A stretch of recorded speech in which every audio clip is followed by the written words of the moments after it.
análisis por el estadístico asimétrico lambda de Goldman y Kruskal. La lambda de Goldman-Kruskal mide la asociación para variables nominales y se basa en las probabilidades modales. Mide la mejora porcentual en la probabilidad de la variable dependiente, la variable y, que estará ubicada en las filas de la tabla de contingencia, teniendo en cuenta el valor de la variable independiente, es decir, la variable x, que estará ubicada en las columnas de la tabla de contingencia. Esta prueba no se basa en el chi cuadrado. La lambda de Goldman-Kruskal evalúa la capacidad de x para predecir y mediante el coeficiente lambda. Se debe leer el valor del estadístico lambda y su significancia. Se analiza el resultado dependiente, es decir, vamos a analizar el resultado para la variable dependiente y. Pero este estadístico tiene un problema, es que informa el grado de asociación entre las dos variables, pero no da cuenta de explicar la naturaleza, o sea, de la forma como se distribuyen los valores de una tabla. Pero, ¿cuándo debemos usar la lambda?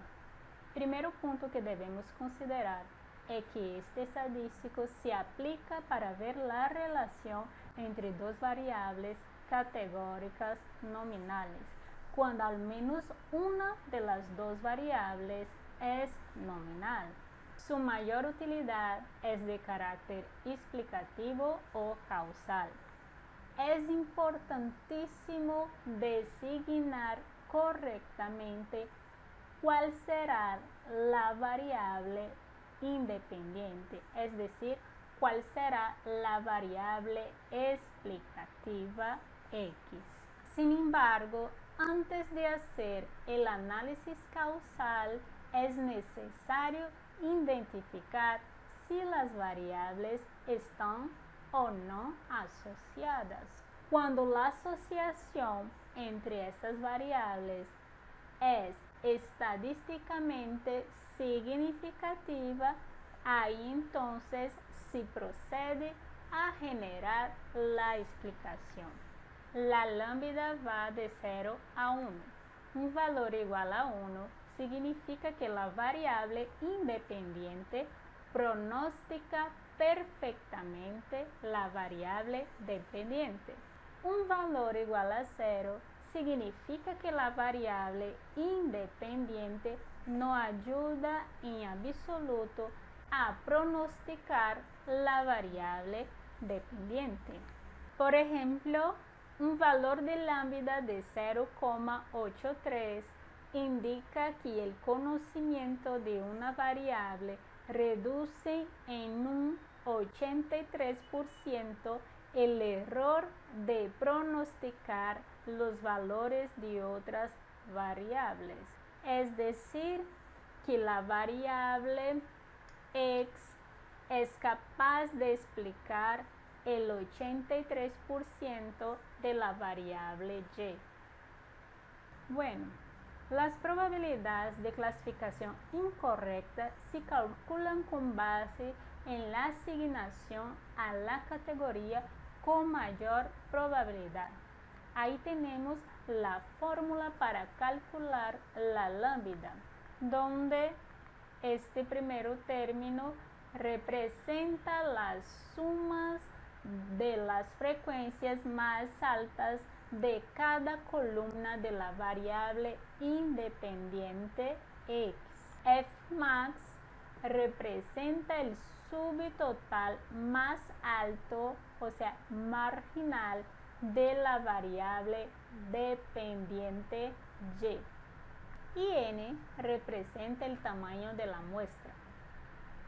Considerando los resultados para la lambda, el valor numérico de la lambda indica la fuerza de la relación. Ya sabemos que el resultado puede variar de 0 a 1 y está especialmente pensado como medidas asimétricas.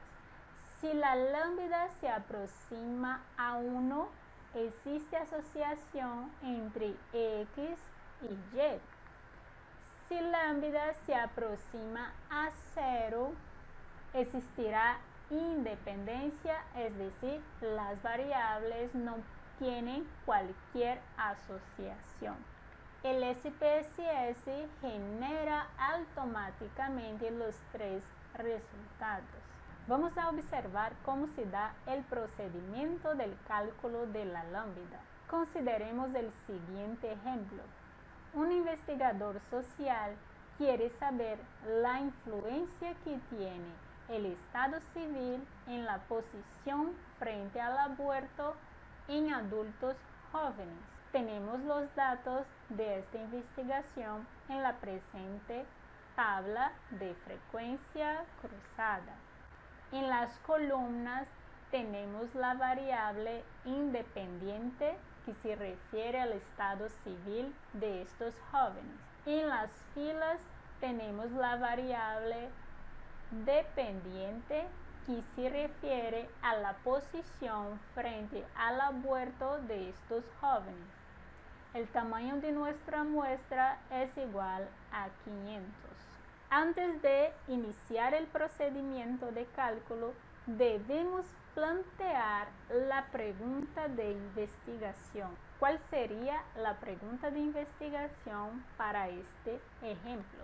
¿Qué relación existe entre el estado civil y la posición ante el aborto en jóvenes adultos? ¿Cuál es la influencia que tiene el estado civil en la posición ante el aborto en jóvenes adultos? ¿Y de qué forma el estado civil influye o determina la posición ante el aborto en jóvenes adultos?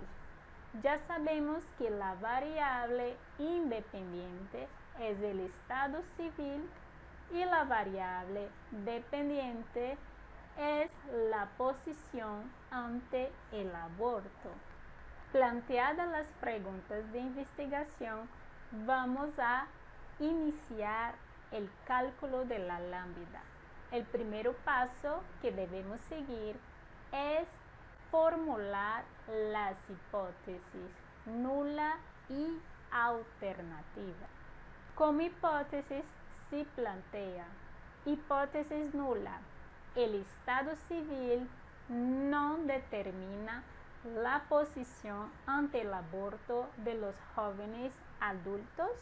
La hipótesis alternativa nos dice que el estado civil determina la posición ante el aborto de los jóvenes adultos.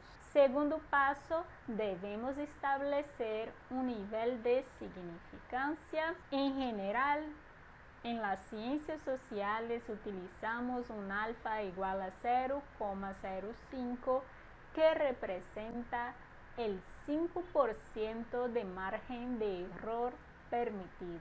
En el tercer paso vamos a generar los resultados. Debemos calcular la lambda para las variables en cuestión.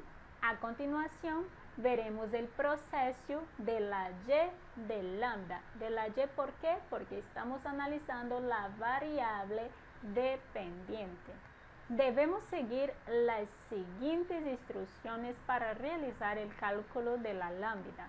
Primero debemos identificar los valores modales de cada columna para calcular las sumas de las frecuencias más altas para cada una de esas columnas que se refiere a la variable independiente. Segundo paso, debemos seleccionar la frecuencia más alta de los subtotales de las filas para calcular Fmax. Tercer punto, debemos calcular la Y de lambda y por fin debemos interpretar los resultados. Primer punto, calculemos la suma de las frecuencias más altas de cada columna de la variable independiente X. La variable independiente en nuestro ejemplo es el estado civil. Vamos a identificar los valores modales, es decir, los valores más altos de cada columna de nuestra tabla de contingencia del ejemplo.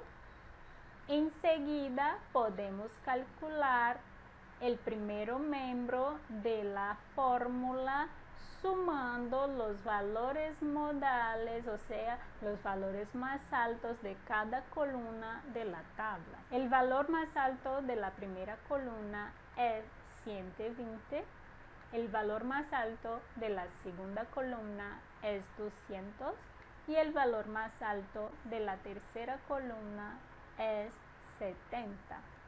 Así que sumamos estos valores y obtenemos un resultado igual a 390. Ahora vamos a calcular la Fmax. Tenemos nuestra tabla de contingencia con todos los datos. La variable independiente es el estado civil.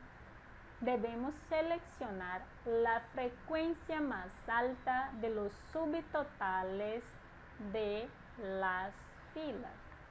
Con esto podemos calcular la Fmax. El subtotal más alto de las filas es 300.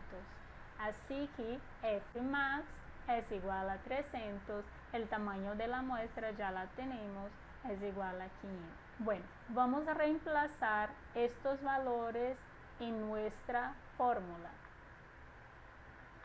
Reemplazando estos valores en la fórmula de lambda, obtenemos un valor igual a 0,45 o 45%, que nos dice que el conocer el estado civil de la persona reduce un 45% el error al pronosticar la actitud ante el aborto. A continuación, la sintaxis para realizar el procedimiento a través del software SPSS. Para calcular la lambda en SPSS, vamos en Analizar, Estadísticos descriptivos, Tablas cruzadas.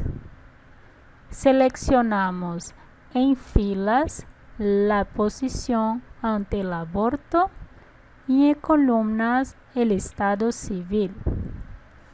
Vamos en Estadísticos, seleccionamos la prueba chi cuadrado, el lambda, damos clic en Continuar. En casillas seleccionamos recuentos observado en porcentajes por columna y en residuos estandarizados corregidos. Damos clic en Continuar, luego Aceptar. ¿Cómo podemos interpretar estos resultados? El coeficiente de la prueba de chi cuadrado es igual a 0,00. Al ser menor de 0,05, la relación es estadísticamente significativa entre las dos variables estado civil y posición ante el aborto. Ya el coeficiente lambda de 0,45 tiene un nivel de significación de 0,000 menor que 0,05, por lo que la relación es estadísticamente significativa.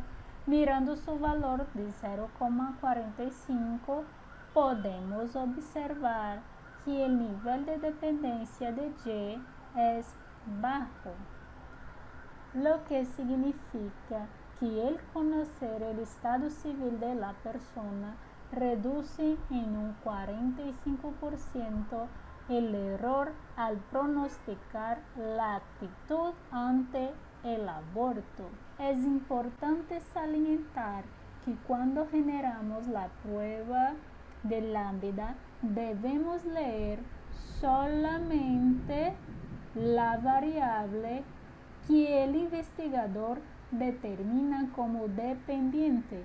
En nuestro caso, la variable dependiente es la posición ante el aborto. Muchas gracias por la atención. Espero que este video sea de su utilidad.